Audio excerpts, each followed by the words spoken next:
Anybody want to come out to Toro? 5 more hours tomorrow. I have to do it. Pass. All right. Reading comp plan. So we're not going to, you with me? I'm not going to stand here and start reading comp passages, you know. Otherwise, we could practice the ancient Japanese art of seppuku. Yes, yes, we disavow ourselves. All right, so reading comp, and we can take,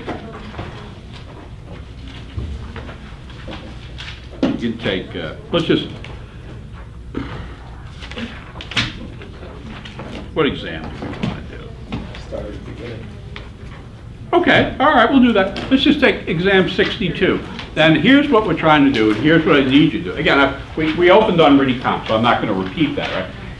Do you get why it's on the test? For me, it's not even close. This section sucks. Are you with me? Agreed. And that doesn't matter. And that's the difference. Do you get it? That is the absolute fucking difference.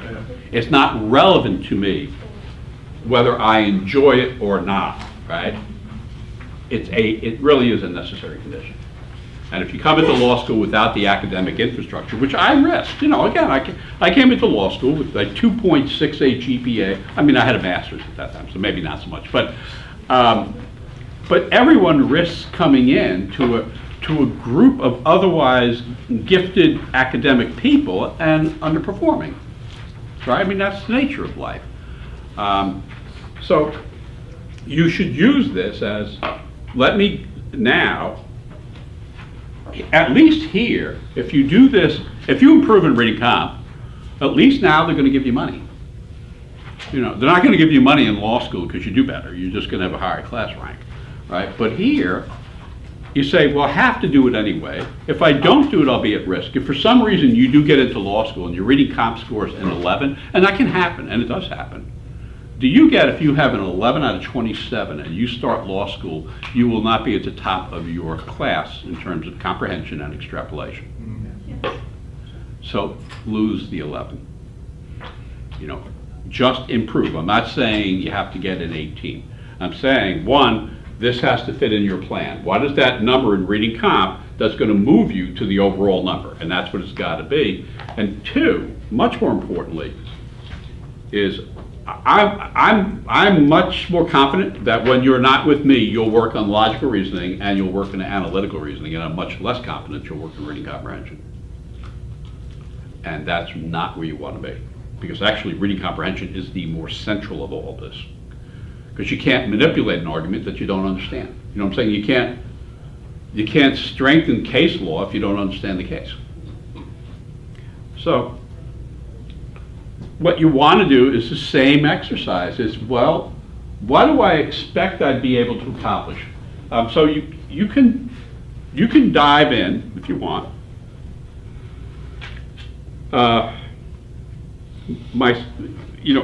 If you want to sit down, if you want to sit down and take, and it's completely up to you, but if you wanted to take exams 62, 63, and 64, right, you say, okay, I just want to get a benchmark for where I am.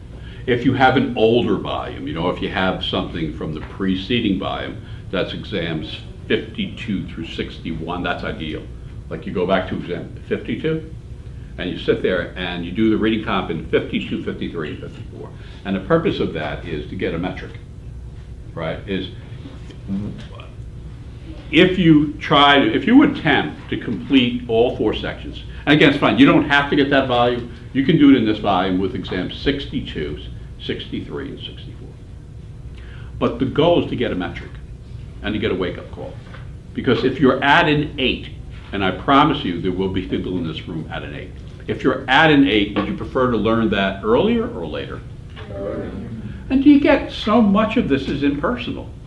It's you just don't take things personally. You just don't. It's the way we're trained. It's like, okay, I suck. I'm good at other stuff, but I suck at this. But I can suck less. I will, and I have. So one way of approaching this is to get that metric. And if you take 3 exams and you're attempting to do all 4 sections in 35 minutes and you score an 8, an 8, and a 9, would you agree with me that 4 sections is not where you should be on the test? Talk to me. Yeah. Well, then you stop and you say, well, forget the 4, let me take it down to 3. So maybe you just do 2 exams. I'm not sure. If you got an 8 and an 8, I think you have enough evidence. You know, what I'm saying is maybe you don't need to flog yourself 3 times, you know, flog yourself twice. Okay. Then you ratchet it down. You say, well, let me see what happens now if I take 3 of these, right? So now by taking 3, I have more time per passage, and I need to pick the passages. Well, I have to be gifted at that. I need to pick the passages that I can get my arms around. Well, you may see your score doesn't change. So if you're still at an 8, a 9, and an 8, would it be fair to say that at this stage in your development, you're not ready to do 3 reading comp passages? And then you say, oh my God, let me throw myself off the bridge. Okay, you could do that, or you could just do 2 passages and attempt to improve. And eventually what happens is either you have the cognitive capacity to do this, or you don't. Right? So if you have the cognitive capacity to do it, then your problem will just be timing. Meaning you can understand, right? But you just need more time. Okay, and then we can construct a plan. If the problem is, if you did 1 passage, you get half of them right in 35 minutes, doesn't that sound like it might be more of a cognitive capacity thing? Meaning your academic infrastructure is really flawed. Talk to me. Okay. Well, then you have to deal with that. And that means you got to maybe be in a more basic place, which is going back to why, you know, is it vocabulary? Is it just, you know, why? And then pick up the phone and call me if that's the case. You can still get this done, but you want to be lawyers. So you have to deal with other lawyers, you know, and we're generally not done. So what I want to do here is then, and you can do the very same exercise on reading comp. If you want to do the exercise on reading comp, the very same exercise we had for analytical, which is give yourself 3 or 4 minutes, right? No more, no, you know, but I mean, we'll do what you want to do. But I would give myself 3 or 4 minutes. And the purpose of 3 or 4 minutes is to decide the order in which you would do the reading comp passages, right? In my, like, having seen all these, I think I've seen, I'm pretty comfortable, that in reading comp, it's the least predictable. That in reading comp, like if I think back at analytical, and I think you would see that on however I filled it out, it's very rare, and I can't think of an example off the top of my head, but there may be one, it's very rare, in my judgment, that the first analytical hypothetical has been the most difficult. It's not all that rare that the last hypothetical has been pretty straightforward. So it's more limited in analytical, but I am comfortable that, like, if you're taking the test, you open that up, and that first one, you say, yeah, I can organize and manage this. I think that's a very strong indicator that the first one was designed that way. But I've seen in analytical multiple times, like the one we just did. That second hypothetical is not friendly. That third hypothetical, for most people, is not friendly. And they have to present you with varying degrees of challenge in order to produce their outcome. So reading comp, I have no guidance for you. I've seen reading comp passages where I thought the first one was most challenging. I've seen reading comps where the last one was most challenging. I have no guidance. So what do you do?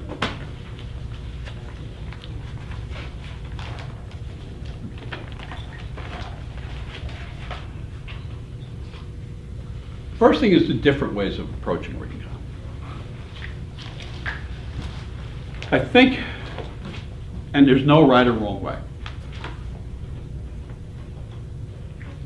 The law, if you go IRAC, the law in reading comprehension is the passage. You with me? So stop and think about the implications of that, right? That in logical reasoning, the law is the argument, and generally it's, what, 4 slash marks or something, right? In reading comp, the law is the passage. which is 450 words. That's the bad news. So you have to read those 450 words textually. However, much of what you read is superfluous to what you're going to be asked. You with me? Yep. So it begins, which again is analogous to law.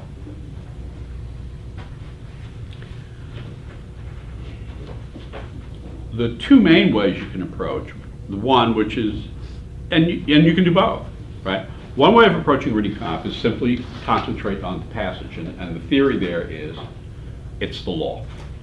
So if you don't understand the law, the individual questions are the issues. So when you get to question number 3 or something, it says what was the main point?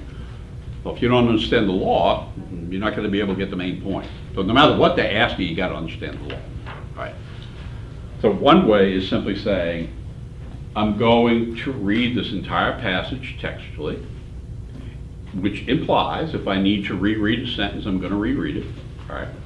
If I need to paraphrase, I'm going to paraphrase it, but everywhere I have a period or a semicolon or a colon, I'm holding up. You've got to have a plan.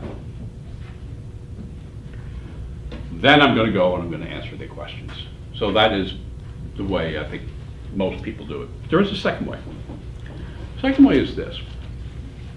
And then there are iterations on this. The second way is to look at the questions first, not to memorize them, not to maintain the information, but, and we'll try it both ways and just see, let's just experiment, right? Because I haven't looked at exam 62 in quite some time. So you get one way of doing this first passage is just reading it directly, right? The other way is, let me look at the questions, and if looking at the questions informs you as to the likely difficulty of the passage, that might be the way you make those initial decisions. And I don't know what's going to work for you. So do you get, it's possible, it may not work, but it's possible that if you begin by looking at the questions you're asked, and then you annotate the passage itself, it might help inform you whether you have any chance at all of understanding what's in that passage. So somebody doing that, so if I were doing this, right, I say, let me see, do I want to do passage number 1, which I'm not going to know until I read 2, 3, and 4. I don't mean read, I mean quickly review. So if I did that in passage 1, and I said, do I pick up any information from the questions? Okay, question number 1. We have the main idea. So the main idea or the main point, they're the same thing. And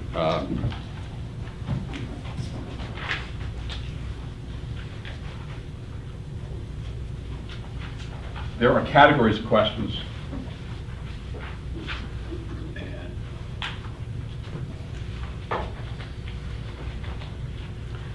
The first type are passage questions. And passage questions require you to understand the passage. So how do you identify the main point in a passage without understanding the passage? Correct.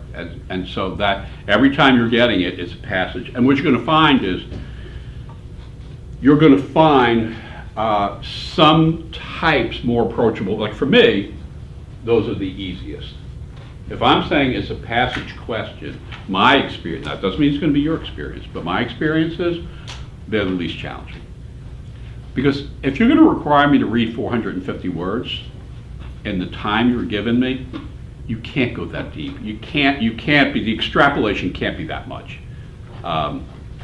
So question number 1, I would say, okay, that's a passage question. Question number 2, the passage provides that information that most helps to answer which of the following question. So you get that's a passage question. So if you liked passage questions, well, you're off with 2 of them, right? Question 3, which is the author's primary purpose in referring to the rate of growth of a North American lichen species? Whoa! Yes, porn.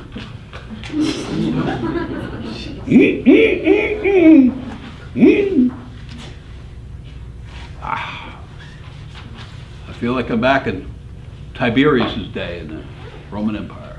Bring in those lichen. would it be fair to say, with respect to question number 3, you've been directed to lines 29 and 30? Yes.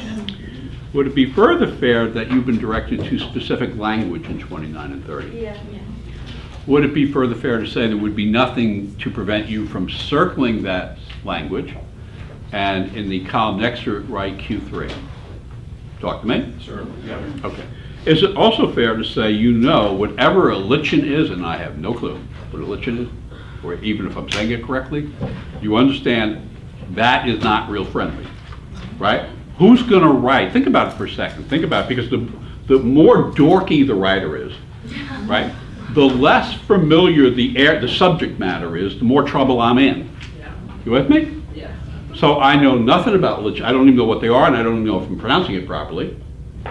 And I know Dork wrote it because that's what they did. But having said that, I can circle line 2930 in the word lichen. So that is a line question. There are passage questions, there are line questions, which I think are among the most challenging because they direct you to the line. And somebody who's foolish will say, oh, they direct me to the line, that's going to be easier. Not so much. Question 4, which one of the following statements is most strongly supported by the passage? Do you get that question 1, question 2, and question 4 all require you to have read the passage? Yeah. Do you further get that 1 is asking for the main points, that's more traditional, but understand what's going on. Both question 2 and question 4 require you to extrapolate. You with me? They require you to understand what the writer wrote. First you have to understand, that's a comprehension, right? But then you have to take that understanding and say what follows from it. And this is a law school test. So 4 is fine. 5, the primary purpose of the first paragraph in relation to the rest of the passage. Now, if you want to identify the primary purpose of the first paragraph in relation to the rest of the passages, what do you have to read? Yeah. You know, so you're right, oh yes, I have the answer after I've read the first paragraph. Well, you may, and you may be right, but you're just lucky. You get it? But that said, could you write PP next to the, meaning primary purpose, right? Next to the first paragraph, and know that that's what you're being asked to answer. No, what you're required to answer. And might that be of assistance? Okay. 6. It can be inferred that the statements made by Bull and Brandon and reported in lines 50 to 58 on which one of the following assumptions. Okay, well, kind of a lot of text there, right? Lines 50 to 58, but is it fair to say you know when you're reading lines 50 to 58 that you are going to be questioned about them? You haven't been told that about lines 30 to 38, have you? No. Nor about lines 40 to 48, have you? Correct. So is it reasonable to infer the information in lines 50 to 58 may be somewhat more important to your success than the information elsewhere? Talk to me. Yes. So again, do you want to do that? Do you want to say, okay, let me just circle those 8 things, right? Let me write down whatever you want to do. You want to write down the word assumption? Write down the word assumption. And then does not become like a logical reasoning argument. Identify an assumption, right, that these 2 guys need in order for whatever they say to be valid. Okay. Could you answer question number 6 contemporaneous with reading that information? Could you do that? Could you stop your read and say, it'll never be fresher in my mind now what those 2 people assumed, right? Like if I keep reading, I'm not going to be as fresh in my mind. So do you get, if you're an aggressive person, you stop there and you say, I'm going to answer this now. But then you interrupt your read. And if the interruption of your read prevents you from taking in the whole passage, then that was not effective. Capiche? Question number 7. The passage indicates that using radiocarbon dating, I tried that, I never got a return call. Well, it depends what the word dating means.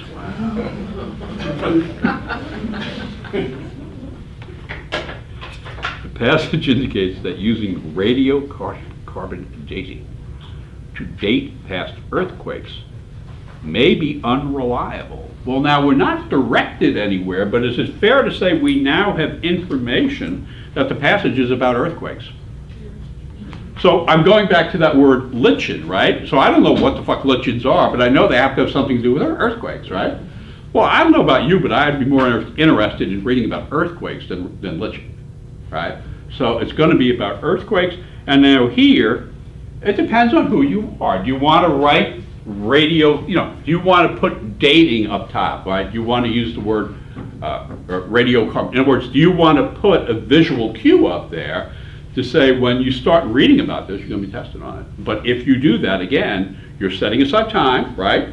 You're building this as your plan is more tactical, right? I'm going to attack this tactically. And you experiment with it. And then the final question, given the information in the passage, in which one of the following would, I didn't know, lichen's even a metry. I don't even know what that, but okay, I guess we're going to need to know about lichens, because lichens is evidently some science that turns out to be lichen, sounds Irish, lichenometry. Like.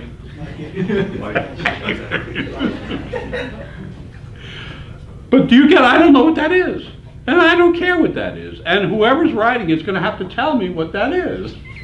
So I guess I'm fine. Now I think I'm going to read about a leprechaun. If that helps, that would be a way to begin, right? Okay. If we did that on the second passage, because again, you try and decide, do I want to read that? So I'm saying, I like that there are a lot of passage questions. I like that part. I don't like the lichen part. I certainly don't like the metric part. But it's earthquake, so, but it would not be a big hit for me. The second passage, question number 9, which one of the following is most analogous to the role that, according to the author, custom-made medical illustrations play in personal injury cases? Which one do you think I might favor? If we were talking about, didn't they just tell us that this passage is about courts? And aren't courts probably more concrete than whatever lichens and earthquakes are? Okay. But number 9, the question itself is challenging because it's an analogy, so it's kind of like a parallel.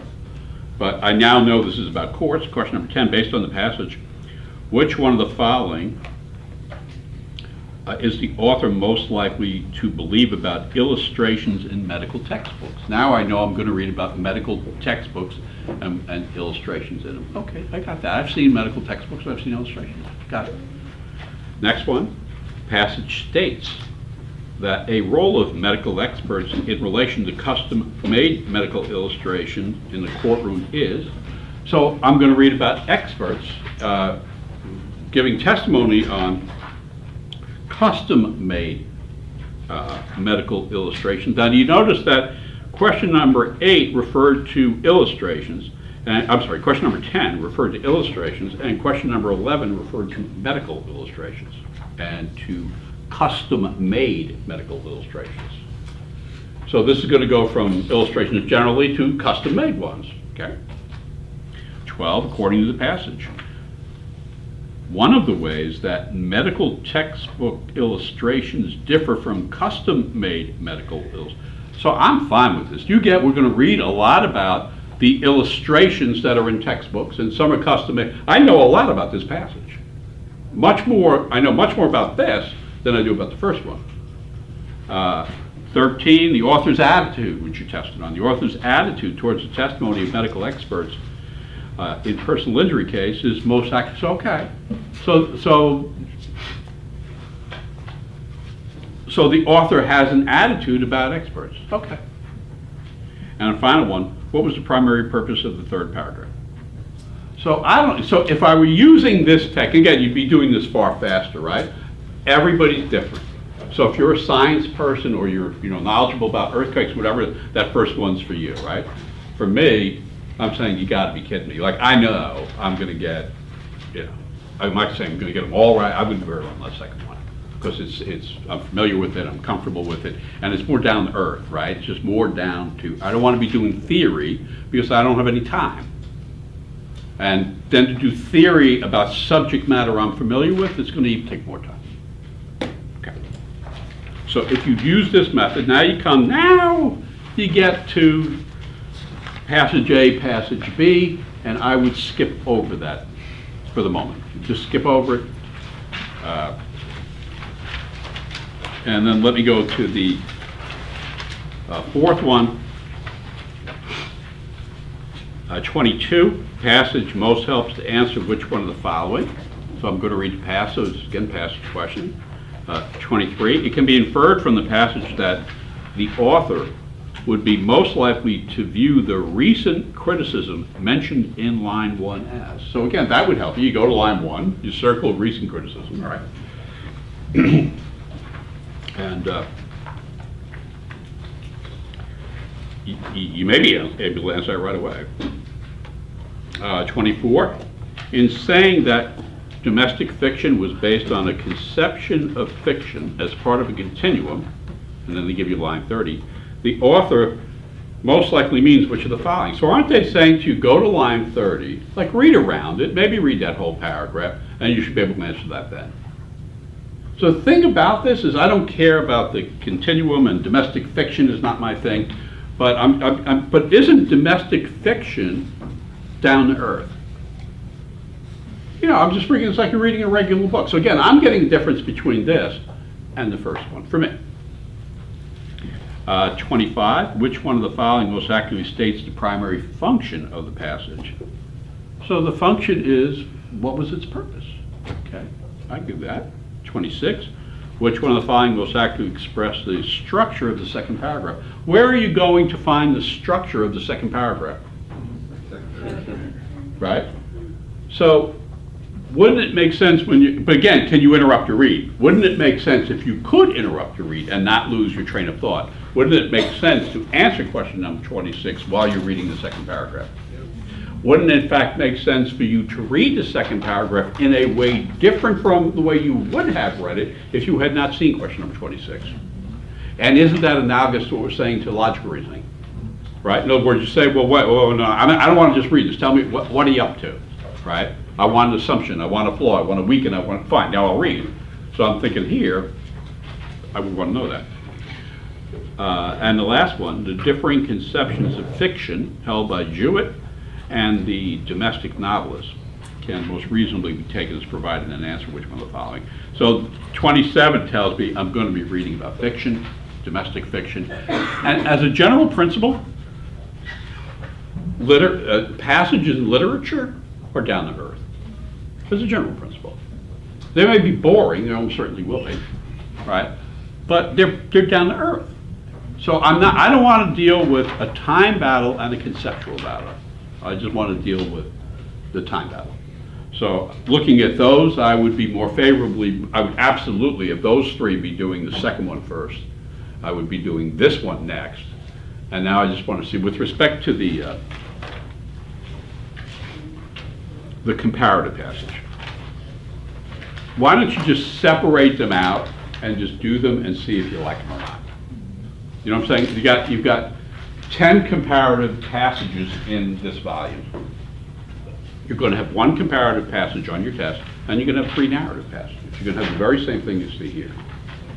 They're very different. A comparative passage,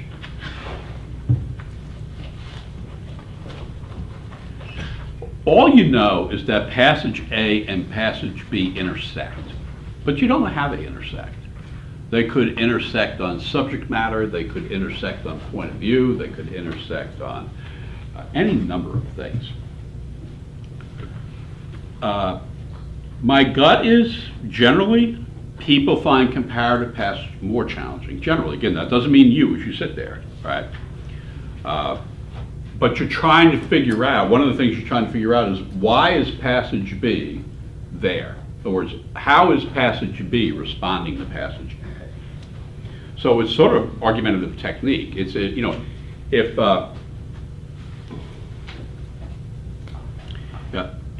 passage A may be presenting you with a series of examples, and passage B may be presenting you with a series of principles, and that would explain why they're both there.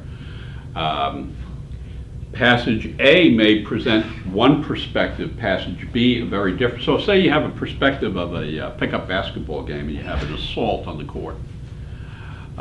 Would it be fair to say that the members of the team or the coach of the team on the floor would have a different view of the assault than people sitting in the bleachers, right? Where, you know, one view would be, well, I actually saw the defendant's right hand in a clenched fist strike the victim's nose. And they'd be able to say that because they were there, right? Whereas somebody up in the bleachers would not be able to say that, but would be able to talk about what led up to the confrontation. How did the play develop? You get the two very different perspectives, right? So that's where they go here. The problem is they're not doing a pickup basketball game. You know, they're doing liching. Tooth decay. I mean, tooth decay, shoot me. So with respect to the comparative passage, I don't know that looking at the answer choices is the way to go. It might be. But I'm thinking the better way to prepare for the comparative is to do them and see if you like them. And if you like them, like I would do comparative and then narrative, narrative, narrative, or I would do narrative, narrative, narrative, comparative, but I wouldn't mix them up because they're different. And it's going to affect the way you read. So since there are three narratives, I'm inclined to say, unless I'm really, really gifted at the comparative, I'm inclined to say, let me go with narrative, narrative, narrative, comparative. Now, having said that, if I see a comparative on something I know, well, then I'll do the comparative. So that's one way. So it's a comparative, just sit them aside and do them. The other way, which is not necessarily focused on, did you get some information that might be of some help from the questions in making a decision as to whether or not you want to do the passage? Talk to me? Yes. Okay. So I'm going to do it the other way now, and this is really what I want you to do during the week. During the week, right, go through this and say, what method works best for you? Because the alternative is to say, well, don't worry about the questions. I get to the questions. But I want to see if I understand the passage. Bless you. So two ways that come to my mind. First way is, if you understand the first paragraph, if you really understand it, right, chances are you're going to understand what follows because it's built on it, right? But you don't want to read the whole paragraph. Chances are, if you've read the first 3 sentences of a paragraph, maybe the paragraph has 8 or 9 sentences, but chances are if you've read the first 3 sentences carefully and you actually understand each of the first 3 sentences thoroughly, it seems to me likely you will therefore understand the first paragraph. And further, but it gets more and more attenuated. You with me? If you read the entire paragraph, you have a firmer basis on which to conclude. You're likely to understand the passage. That make sense? Okay. But that takes more time. So then you say, well, how about if I read a portion of the paragraph? So now I have saved time, but I've increased risk. And there's no one way, right? It's like, how does your mind work? So for me, I would go with, I got it. In other words, am I reading, for me, is am I reading an egghead who's writing in a really narrow area that I know nothing about? And if I'm doing that, I'm not going to find that 4 times. And that's what I prefer not to do. Avoid the egghead who's writing in a very specialized field. Okay. So that's one way, which is I'm going to do. The second way is read the first line of each of the paragraphs. Right? And you say, well, generally speaking, not always, but because they don't use topic sentences. That's not what they do. Generally speaking, these things are written so that the first sentence or the first and second sentence are telescoping to you where they're going. For me, I'm just gonna say, let me start reading this, and then do I have it or not? So I've never read the questions here, and I start out here with, to study century-old earthquakes and the geologic faults that cause them, seismologists usually dig trenches along visible fault lines, looking for sediment that shows evidence of having shifted. Okay, I got it. I'm okay with that. Using radiocarbon dating. Now remember, if you had looked at the answer choices, wouldn't you know you're going to be tested on that? Using radiocarbon dating, they measure the quantity of the radioactive isotope carbon-14 present in the wood or other organic material trapped in the sediment when they shifted. I got it. I mean, I'm not thrilled with it, but I got this, right? You're saying, okay, you're going to look for this isotope for some evidence. Since carbon-14 occurs naturally in organic materials and decays at a constant rate, the age of the organic materials can be reconstructed from the amount of isotope remaining in them. And I must say, I actually do understand this. So whether you do or you don't, at that point, I would stop and say, okay, I can do this, so I just want to see what else is there. But if you were to say, I'm already lost, that's okay. Get the hell out of there. So, but for me, that's sufficient evidence. The second one. While courts have long allowed custom-made medical illustrations depicting personal injury to be presented as evidence in legal cases, the issue of whether they have a legitimate place in the courtroom is surrounded by the ongoing debate and misinformation.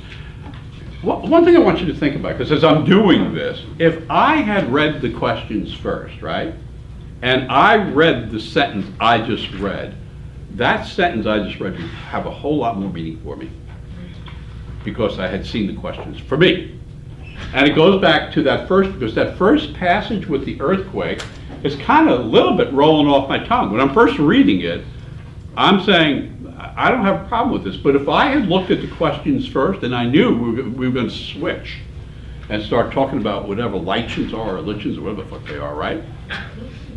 That would give me pause as to whether or not to continue in that first passage. But the second passage, this is going to be on medical illustrations. Next sentence. Some opponents of their general use, that's illustrations, argue that while illustrations are sometimes invaluable in presenting the physical details of the most unusual injuries, illustrations from medical textbooks can be adequate. Okay, so now you're drawing a distinction between textbooks and custom-made illustrations, which again, I'm alerted to because I read the questions. And then the final sentence. Most injuries, such as fractures and whiplash, they say, are rather generic in nature. Certain commonly encountered forces act on particular areas of the body in standard ways, so they can be represented by generic illustration. I'm so good with this. Again, which is not meant to be said that you are, right? I am positive. I am beyond a doubt. I'm going to be fine in this passage, which means it should be the first one I do. And that's all the information I need. I'm fine. Now I go back to, because now I want to say, well, I know that first, I'm going to do the second passage first. Do I want to read about earthquakes or whatever's in the fourth passage? Okay, which I know is going to have something to do with domestic fiction, because you would have looked at those questions. If you don't look at the questions, you're not going to know that. So it's okay. Recent criticism has sought to align Sarah Jewett, a notable writer of regional fiction in 19th century United States, with the domestic novelists of the previous generation. I would stop for a second. Okay, so this gal's writing in the 1800s, and there's been criticism that's been linking her with domestic novelists who lived a generation before her.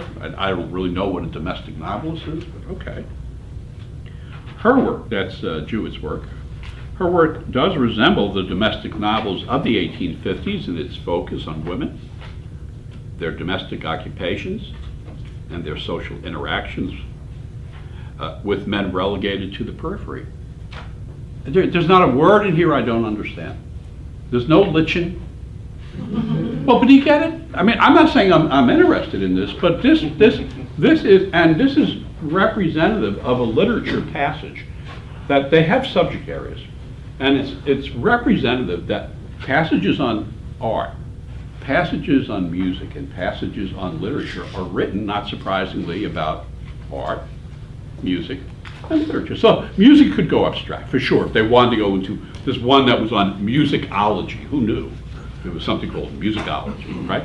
But when I see the ology, I stay away, because there's not enough time for me to be abstract.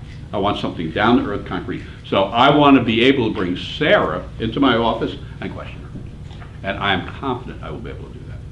So beyond, I'm so fond of this. This will be the second passage, the fourth passage, and then depending what I've decided to do on the comparative, that will either lead or trail. And it would almost certainly trail, because that second passage is so clear to me. And Sarah's not going to be an issue. So do you get, I see my plan forming? If you had gone in there, right, and you said my plan is 3 passages, and if, say that was my plan, right? I've got 2 of them blocked down. And then the only question is, do I want to do lichen, or do I want to do the comparative, right? And okay, if I look quickly at the comparative, what are they comparing? All right. So, oh, that was the one, I didn't realize. This is the dental disease one. Right? So you read passage A, and it's because dental caries. I have no clue. I don't have a clue what the fuck dental caries. And then they have, oh, decay. So, because dental decay is strongly linked to the consumption of sticky, carbohydrate-rich staples of agricultural diet, prehistoric human teeth can provide clues about when a population made the transition from a hunter-gatherer diet to an agricultural one. I fully get that. I get all that. But the devil is, I have to understand what passage B's relationship to that is.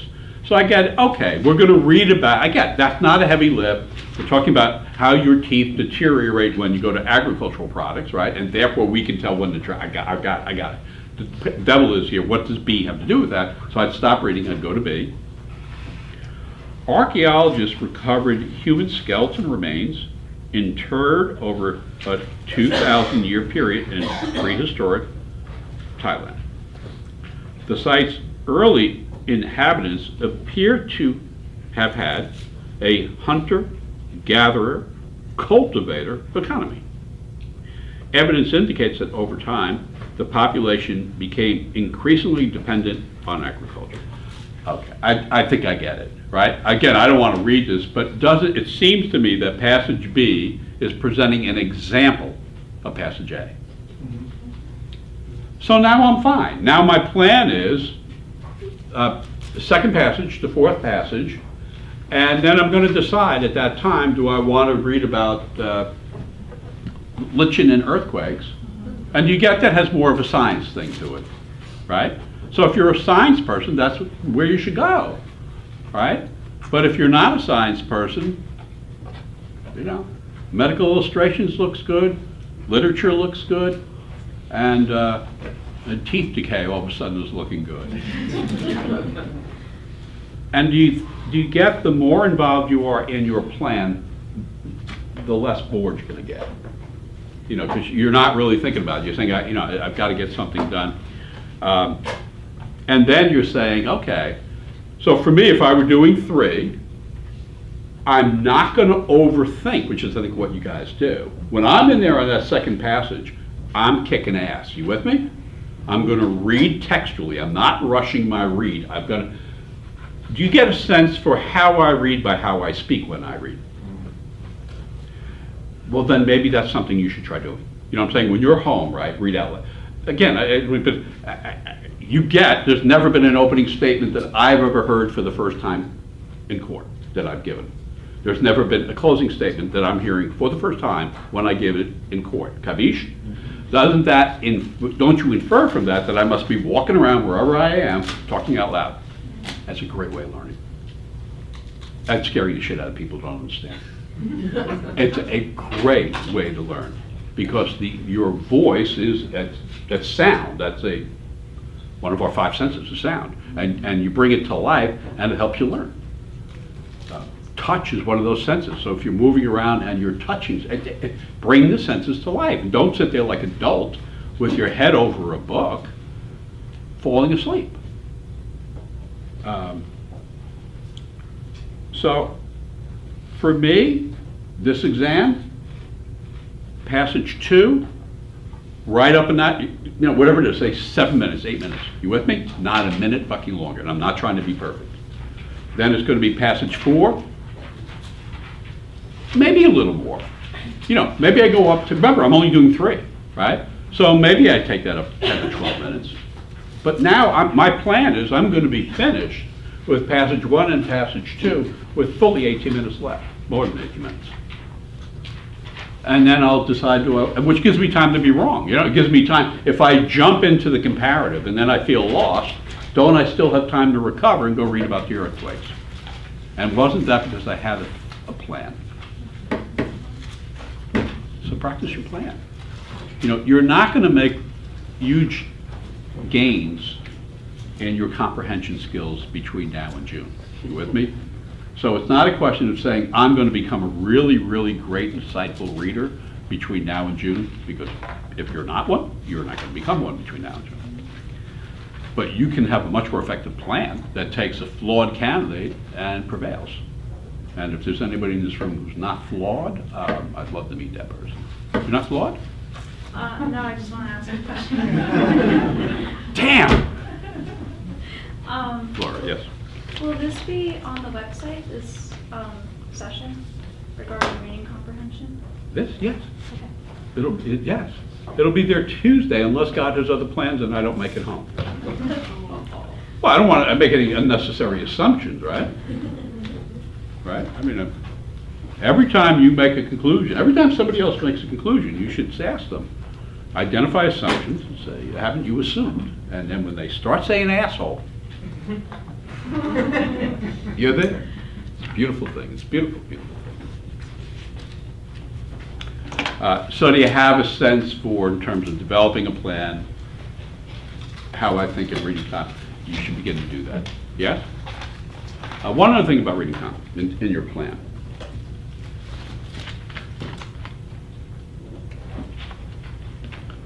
Maybe 80% of all exams. And don't accept my characterizations. They're well-intentioned, they're probably informed, but people can be well-intentioned, informed, and dead wrong. Okay? So this is subjective, it's not objective, but it's very clear for me. In all the reading comp passages I have read, which is every one that they've released, and tried to understand, just saying, there's, I'm going to refer to the passage, its character is, it involves a group that's perceived to be at risk in society.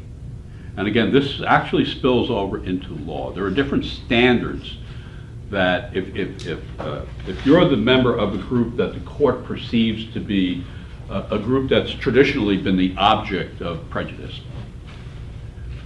then the court will assign greater protections to that group in analyzing the case. So if a state wants to take away the rights of, if the state were to come up with a law that took away the rights of Nigerians, and you said, we just want to take these rights away from Nigerians, nobody else, just from Nigerians, you get the standard the state would have to make would go way up, right? Meaning the proof of why are you doing this would have to go way up, yes? Well, my gut is that's what's at the source of this, because on the LSAT, 75 or 80% of all these exams have what I would call a minority passage. And then it doesn't matter what it doesn't matter what the subject matter is. And further, I recall no example of a minority passage that covers science. 0. So a minority passage, what I'm saying is, I can think of exam 43. That's a long time ago. exam 43 is the only exam I can think of where there was what I would consider a minority passage because it had to do with code switching and bilingualism, of which, of course, I knew nothing about. Other than that one instance, I personally have never found the minority passage to be the most challenging of the four, and the vast majority of time I have found the minority passage to be one of the two most approachable, and the majority of the time I have found it the most approachable. And I think there's method to the madness. So, what do I mean by by minority passage? If you were reading about Thurgood Marshall, do you understand that Thurgood Marshall was a black man? If you are reading about a dance whose origin is from Africa, do you get we are now talking about a culture of people who may be perceived at greater risk? Yes. If you are reading about graffiti in Mexico City, do you get we are now dealing with an occurrence in a problematic community? Yes. Talk to me. Yes. I remember one forever ago where there was one on it was on the teepee of the American Indian, and you would swear the writer thought it was an architectural miracle, notwithstanding its being susceptible to fire. Where there is a community at risk, so I have seen it with Native Americans, I have seen it with Latino, I have seen it with blacks, I have seen it with women, more specifically women who are in marginalized positions. I've never seen it about Europeans. And my experience is when you read and you see that the author is a minority, then generally speaking, what you're very likely to read is something that's concrete. And it does kind of make sense because it would be a way to, you're more likely to be effective at something you can identify with and attach to. So, you know what I'm saying? If there was a time, if somebody put something in there about the Irish Revolution of 1917, I might attach to that having being the parents of immigrants from Ireland. And that might lead to somewhat more improved performance on that specific passage. So I'm really quite certain that if you see, so think about it as you do this week, right? When you see the minority passage, just has to be an author or subject matter about a group that you perceive to be at risk. 75 to 80% of all exams have it. Then I'm saying don't leave that sitting on the shelf at the end of the day. Okay. Anything else on reading comp? Yeah. Structurally, what was the suggestion about reading questions first, time-wise? I'm sorry? Structurally, in Yeah. your plan, the approach of reading the questions first, you're the first ones ever told me that, I love it, because it makes sense. How much time should you give yourself? You'll come to that. Yeah, I Again, know, but I mean, just give me a left and right limit, and I will come to that. But oh, just but how many passages are you trying to do? 3. Oh, well, we were 3 with this. You see the nonverbal 3? How was I to know? So you say 3, right? Yeah. And I'm saying, okay, so I take 3 minutes, say, to size it up. So now I'm down to 32 minutes, right? The 32 minutes means I have 11 minutes per passage. Right.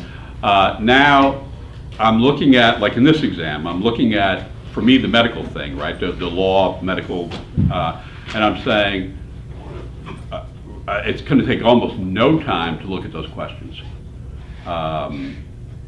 It's going to be negligible. It's not going to be a minute, but let's say a minute. But it will take the time that the questions demand of you, and it will take the time it takes you to read textually. So wherever you start is not going to be where you're going to end up. So I mean, if I were breaking them down, again, my plan on these 3 would be I want to be in and out of that first passage in 9 minutes. Because if I had 4 of those, I could complete the test, right? On the second passage, which is now on the literature, maybe 90 seconds to look at the questions. So really understand them. We read them textually. I'm not trying to memorize them, right? But I get it, because they're informing me now when I read the content of the passage. And that would be, I would give that passage maybe 14 minutes. So I'm up, maybe I'm up to 23 minutes. I don't think I'll need that much. But under those circumstances, I would then turn my attention to the final passage, and I'm playing defense. And I want to make sure I get it right, so there would be, what, another 11 minutes left, and then I would have to allocate the remaining amount of time. First, have to be aware of the remaining amount of time, and then I'd have to allocate it accordingly. I just think if you practice this, it's really, have I made it clear that my vision, my sense of this is a lot of this, an awful lot of this is what's your plan? And is your plan reflective of your ability? And that requires humility. You know, I mean, a lot of people just don't make that switch. They're just not.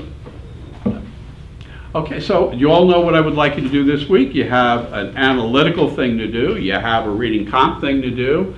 On the logical break into assumptions, right? Then you come in next week, and any old questions you have in assumptions, we'll go over.